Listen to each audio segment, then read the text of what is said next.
ขอสบายดีคลิปนี้ลุงแซมได้เดินทางมาระยะหนึ่งเนาะพี่น้องเนาะก็ได้มาฮอดตลาดน้อยตลาดแคมทางคือว่า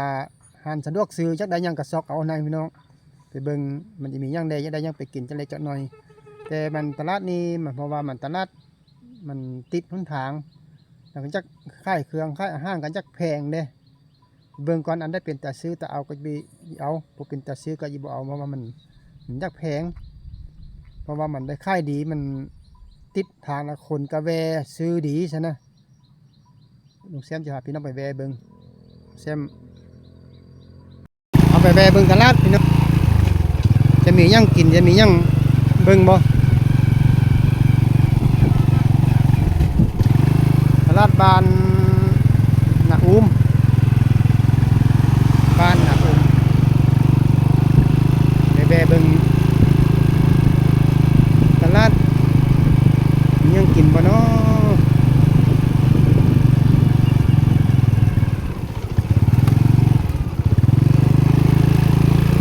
ทางก็ยักยากเลยขยอกคอกคอนพี่น้องเลยว่านะทางน่ะ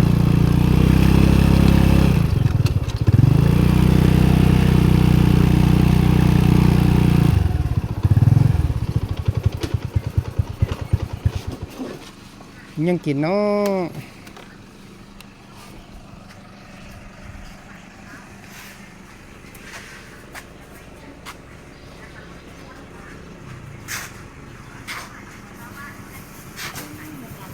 ชิ้นอย่างนี้นะหมูปลา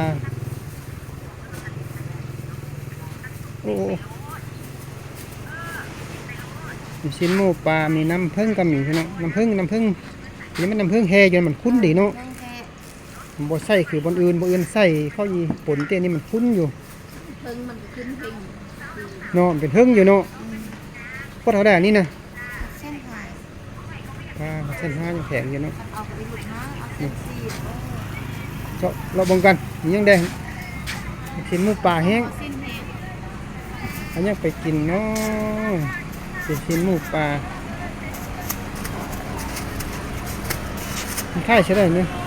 เส้นหามันก็เส้น5กับฮิต200แล้วพี่น้อง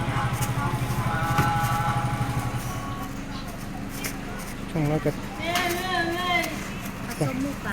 แต่ตัวละ100แล้วแพงกันยังมาหานี่ร้านนี้นะ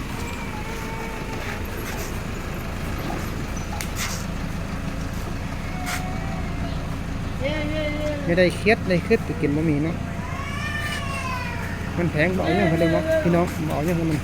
เรื่องนั้นมันเราไปมันก็แพงเลยบอกเขาแล้วขอบใจร้าย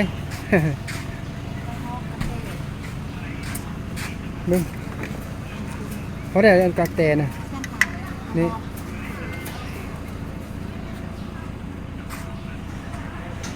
เขาได้ยังสมองว่ามันแพงว่ะเอาไปต่อกันบนไม้มึงกันบนไม้เอาละไปพูดแล้วไหมเนี่ยแทบมาตามทาง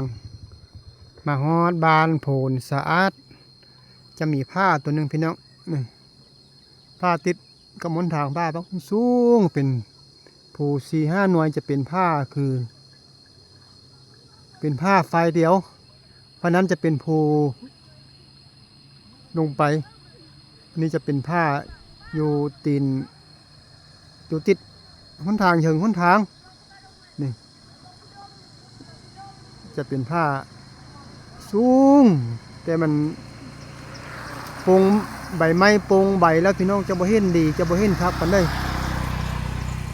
นี่ฮอดบ้านโผนสะอาดเขานี่ก็ไปนี่ก็ฮอดบ้านโผนสะอาดแล้วเข้าดินเมืองเพียงแล้วนี่มันผ้าคันเม่นยำแดงแท้ๆกะขึ้นไปมืดเนี่ยแต่เดี๋ยวนี้มันใบไม้มันโป่งแล้วมันก็บ่เห็นมีแต่เห็นผ้าพอเขาให้ได้เบิ่งใบไม้มันโป่งไล่แล้วตัวนี้จะสูงกว่ามุงผ้าโผนสะอาด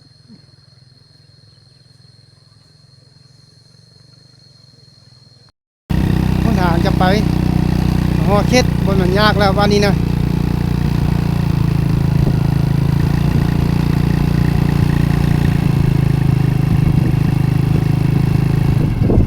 รถกาไปยากมายากแล้วเข็ดนี่นะทางคุ้มเป็นบ่อที่ฝุ่นตั้งเป็นลุ่ม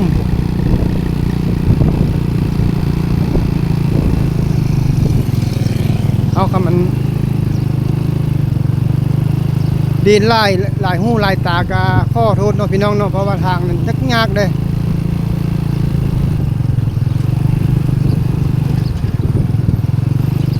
ลงคุ้มลงหูโดดคุ้มโดดบวกโดดคุ้ม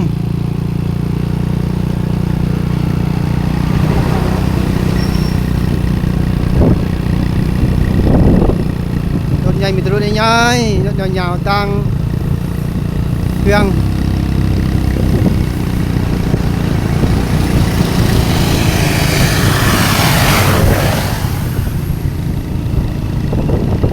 มาที่เกี่ยวไทยได้มีรถเขาเจ้ามาแต่ไทยเข้ามาพักผ่อน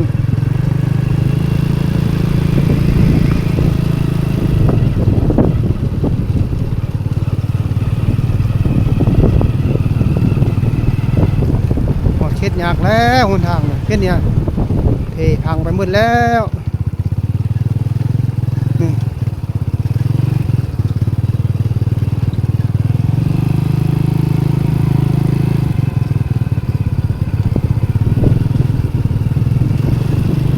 ขี้ฝุ่นกับป่านนั้น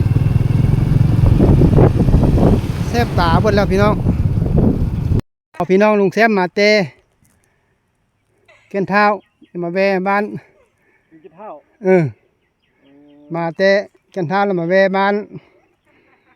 ส่วนเผามงเนาะจะเป็นมงเนาะเย้าเย้าโอ้มันโมเมนต์เนี่ยเป็นเผาเย้าเป็นเขาเจ้าเห็ดไห้ปู้ไห้เขาเจ้าพี่น้อง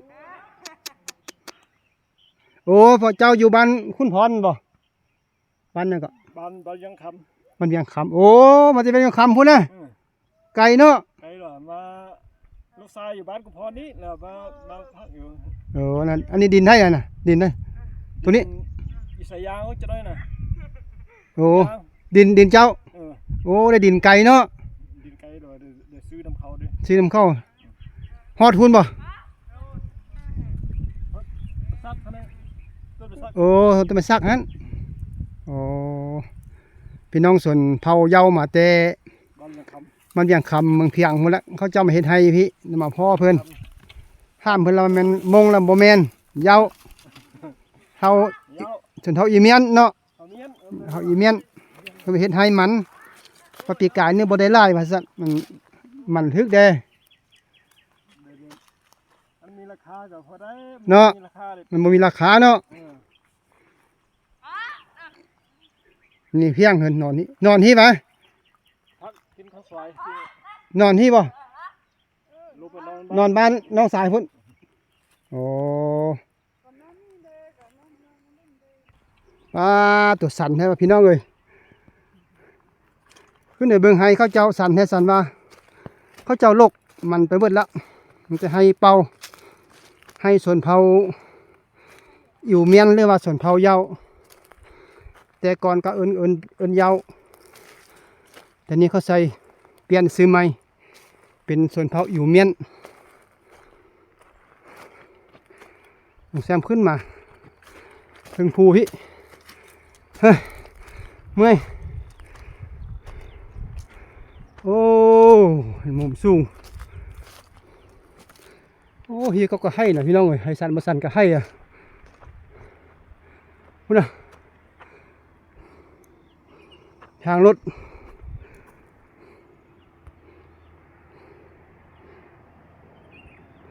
เห็นรถมาอยู่เด้อโอ้โห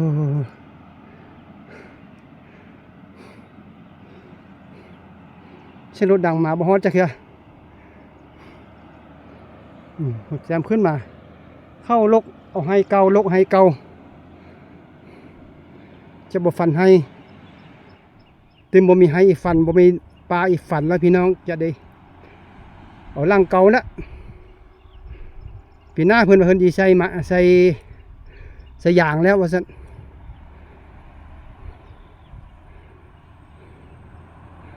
นี่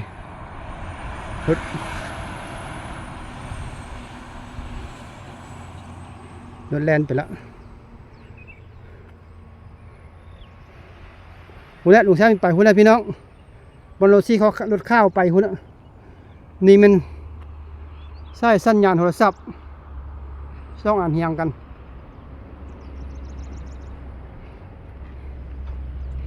พี่นะพี่น้องเบิ่งให้เขาเจาะขยันเห็นให้เอาว่าลุงแซมว่ามันโมงแล้วโมแมนเป็นส่วนเท้ายาวส่วนเท้าอิ๋วเมียนเป็นซ่องซื้อเขาอิ๋วเมียน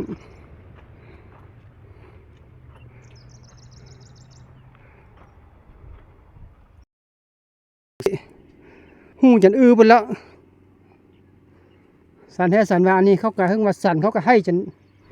ได้อันนี้จะเป็นมะคอพี่น้องเป็นแล้วมะคอเห็นบ่มะคอเป็นมากแล้วนี่มะคอน้อยบานใหญ่เหรอบานแก่เหรอนี่ต้นมันนี่ต้นมะคออยากได้ภาพบรรยากาศสวยๆงามๆให้พี่น้องเบิ่งจำเป็นจะขึ้นไปต่อไปหุ้นตึมอีกพี่น้องขึ้นไปต่อตึมเบิ่งจอมเข้าสั้นเข้าพุ่นเขาเบิดพุ่นนะให้ไปเบิดจอมสูงสุดแล้วนี่นะว่าสูงสุดแล้วไปหุ้นกันเมนทางไฟนี้นี่พื้นทางหุ้นไฟนั้นกะไปหุ้นนี่ไฟทางไฟนี้เห็นบ้านคนยืนลุ่มพุ่นนี่จะมีเหินตัดหญ้าส่วนยางเนี่ยเซียวตัดหญ้าเนอะตัดหญ้าโอ้มาเที่ยวมาเรียเบิ่งให้สูงขึ้นมาสูงอย่าแค่นหุ่นโอ้ยในเมืองก็ไปบ่ฮอดในเมืองเฮ้ยเที่ยวแล้วขึ้นภูฮันขึ้นภูแล้วมันเป็นเที่ยวด้ เมื่อยบ่โอ้เมื่อยขึ้นหูเนาะตัดหญ้าขึ้นหูเมื่อยเนาะโอ้ฮอนเลยนะโอ้ให้เซียวให้ตัววะหุ่นแม่หุ่นมาฮอดใส่มันพวนมันเป็นค่อยหุ่นกันเป็นคนเจ้าเบิดบอนเฮียงหางแม่นบ่เฮียงหางกันแม่นโอ้ให้กวางเนาะปลูกยางเนาะ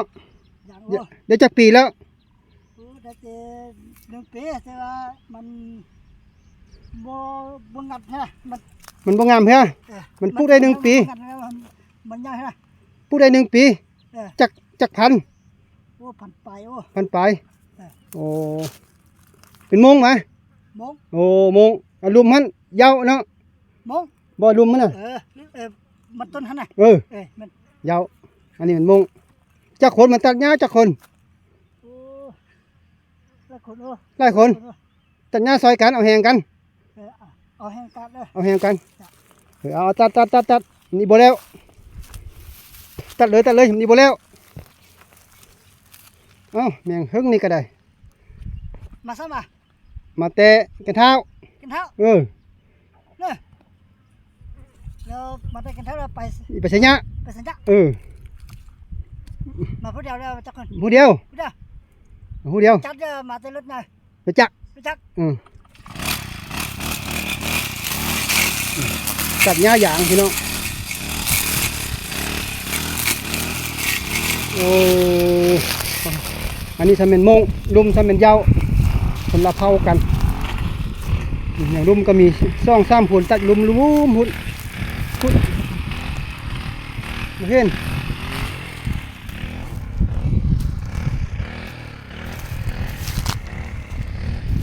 ขึ้นมาสุดๆแล้วพี่น้องมาฮอดเศร้าสั้นอย่างโทรศัพท์พี่น้อง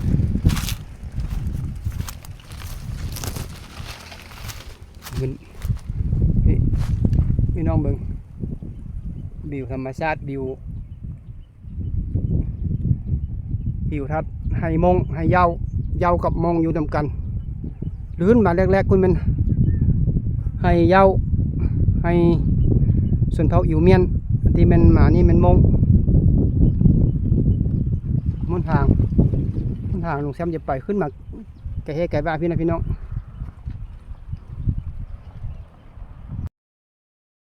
มันจะให้มันให้ส่วนเผาเหย้าแต่เขาให้ล่างนี้นะสูงแต่สูงก็ให้ได้ตัวให้ก็เก่งขนาดเลยปีหน้าเพิ่นนี่ใส่ยางมันก็เป็นสั้นผูให้สั้นผูมันเป็นทุบให้ทุบมันเฮี้ยงให้เฮี้ยงมันแต่ทั้งกวางพี่น้องกวางร้ายแต่มันทั้งเป็นผูสันผูเข้าสัน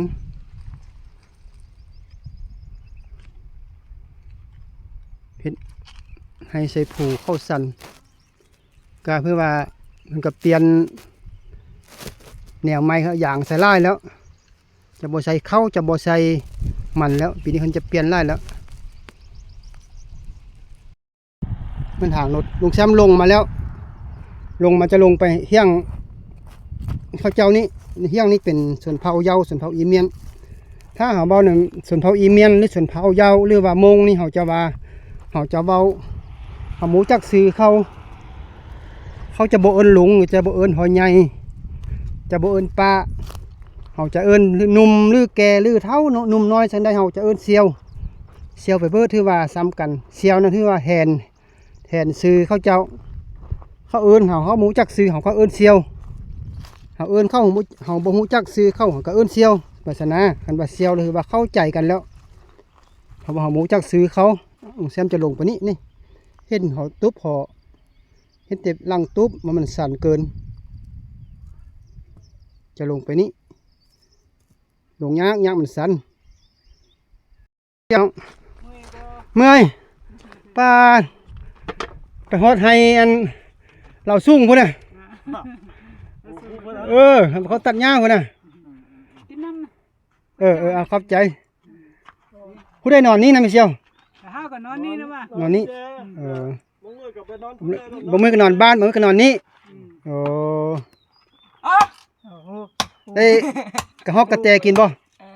บ่ได้บ่เคยเห็นเลย มันบ่มีปลาแล้วเนาะ บ่มีป่าเป็นไทยหมด เป็นไห้หมดแล้วอันนี้ก็ลูกว่ะ ลูก อันนี้ก็แม่นเป็นคือการมืด คือการมุ่น เป็นใบคือการมืดลูกจักคน 4 คนมี2 คนนี่เอาเมียได้หลานน่ะ 2 คนบ่เป็นหยัง2 คนนี้เป็นใบเป็นคนบ่เสีย คนบ่เต็ม คนบ่เต็มบ่เสียองค์คะเนาะ มันไม่เป็นข้าวมันไหนเดียวว่า อยู่บ้านใดก็ อยากกินข้าวอยู่เมืองมอ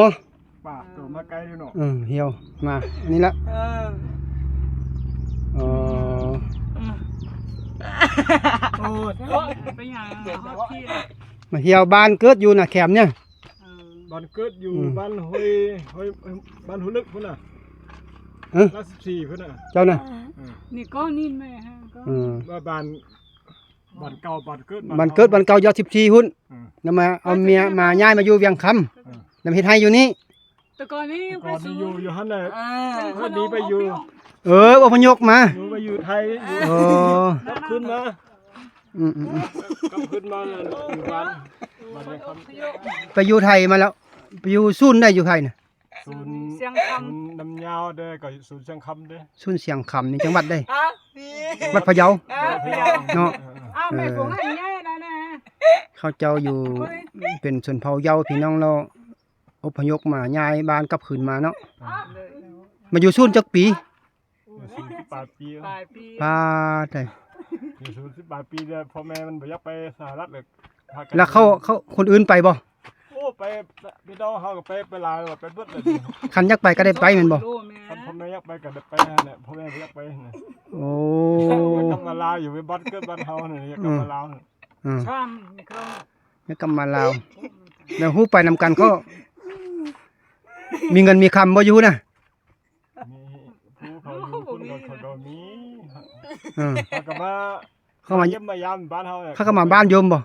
อ๋อ บ้านเฮาเนี่ย อืม Jadi mình tay kita ya nya na. อืมสุ่นเสียงคำแล้วมากันจักคนมากันจักครอบครัว บ้านหลายโอ้ มาแต่สุ่นน่ะ บ้านเวียงคำเนี่ยมัน Ba ได้ yang อพย kham พหม ni ดเลย men mut ma. เออ มาออกจากสุ่นแล้วมาอยู่เวียงคำมันเลย เออ อืม ออกจากศูนย์น่ะอยู่บ้านหนองบัวหั่น2 ปีบ่แล้วก็ย้ายมาอยู่ น้องบัวใช่ หนองบัวพี่น้องน่ะนะ น้องบัวพี่น้องพุ่นน่ะ เออ เออ Pi ni ba mi thang lótมันบ่มี แต่ ก็ ก่อน ทาง นั้น ล มั ง น ไป เขาเฮ็ดนามันบ่มีทางเข้าไปดอกมีทางไป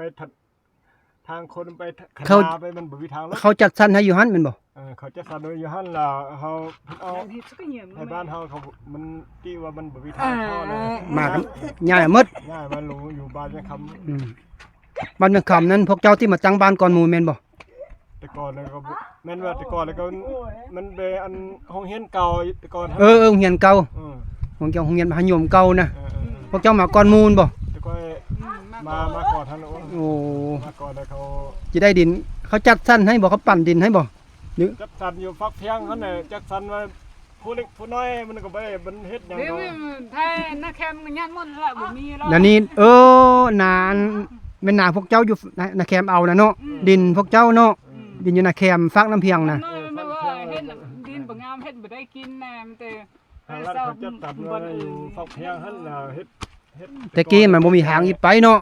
มันบ่มีทางรถเข้าไปก็เฮ็ดเข้าเขาก็ดินก็บ่งามเลยเป็นดินทรายนะเฮ็ดหยังก็บ่ได้เลยเพราะว่าเดี๋ยวนี้เขา เศร้าบ่เอา เซาบ่เฮ็ด อืม ให้ขายให้ไทยนาแคมมาเบิด อืม เดี๋ยวนี้เขาปลูกมันปลูกยางหมดเนาะ เขาเฮ็ดส่วนหมดแล้วเนาะอันนี้เขาเฮ็ดทางไปหมดแล้ว โอ้เดี๋ยวนี้เขาเฮ็ดทางสบายเลยเขา อื ไป ม ข้ามขัวข้ามไป เฮ็ดขั้วข้ามไปแล้วมาอยู่อันอย่างกำมันมาบิดเขาปั่นให้หรือเขาปั่นเอา ปันครอบครัวได้3เม็ดบุญทุน ครอบครัวหนึงนะ เพราะตั้งได้บ่ 3 เมตรบนทน เออ โอ้ก็กว้างอยู่เนาะ 3เม็ดบุญทุนนี่บ่ อืม ครอบครัวนึง โอ้อยู่ที่นี่ โอ้ได้ แล้วมันนี่คืออีงามอยู่มันนะเนาะ งามอยู่มันนะ ปีนี้ได้จักต้นมันน่ะ ได้50ปลายต้น 50ปลายต้นทึกอยู่จักล้านกิบ ก็ต้นนึงก็ล้านนึง ต้นละล้าน ปลายนั้นนึงน่ะต้นนึงมันล้านนึงกับ30,000เนาะ โอ้ต้นละล้านทึกต้นละ1,500เนี่ยเนาะอันบาทเนาะ ต้น1,500 เพราะว่าคือปีกายปีก่อนนี่ก็มีราคา กาบิกรได้หลายเนาะเขาได้มีมันได้หลายไปกาบิกร ปีนี้มันเขาเฮ็ดลายแล้วราคามันถึกมันยังก็ได้ ต้น1,500ก็ได้50ได้50ต้น ได้1,30 กิฟ อืม ต่อโล บ่คันเป็นเงินบาทนะต้นหนึงอยู่คืออยู่1,500เนาะ1,500บาทเนาะ ได้แม่นนี่ มัน แม่นต้นละล้านนี่ เออ คือต้นละ1,500บาทต้นหนึงคือต้นล้านกิฟนะคือ1,500ได้50ต้นบัดเนี่ย 50 ปลายนั่นนึง ได้50,000ปลายเลยเด้ มันก็บ่ 5 6 7ได้7 ค่าแรงงานก็บ่ได้หยังแล้วนะโอ้ ให้คือให้มันให้ผู้คือให้แห้งเนาะ ไทย10 ปลายล้านได้นี่น่ะ โอ้ก็เหลือหลายอยู่เฮ็ดงานสู้เอา ปีนี้ว่าอยากปลูกยางอะ ทุกอย่าง น้ำดื่มมาแต่บ้านเขา โอ้เอาน้ำมาแต่บ้านเอาขอบใจ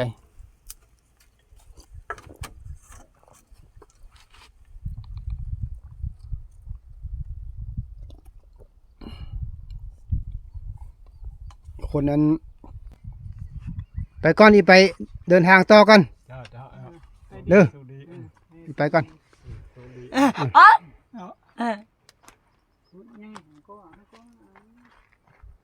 มาแวะนี่แหละก็กินน้ำกินมีตัวซิงค์อาบน้ำนี่เนอะเชียวอาบน้ำนี้มันเป็นแต่อาบเนาะมันเป็นน้ำเรื่องน้ำแดงไปแล้วเนาะ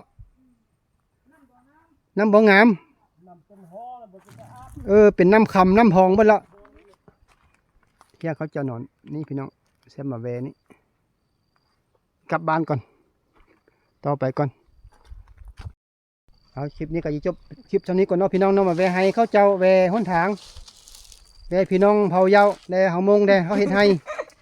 มันทางแวนี้แวกินน้ำกินในน้ำเข้าคลิปนี้ก็จบคลิปเท่านี้ก่อนพี่น้องพบกันคลิปใหม่คลิปต่อไปคลิปนี้สบายดี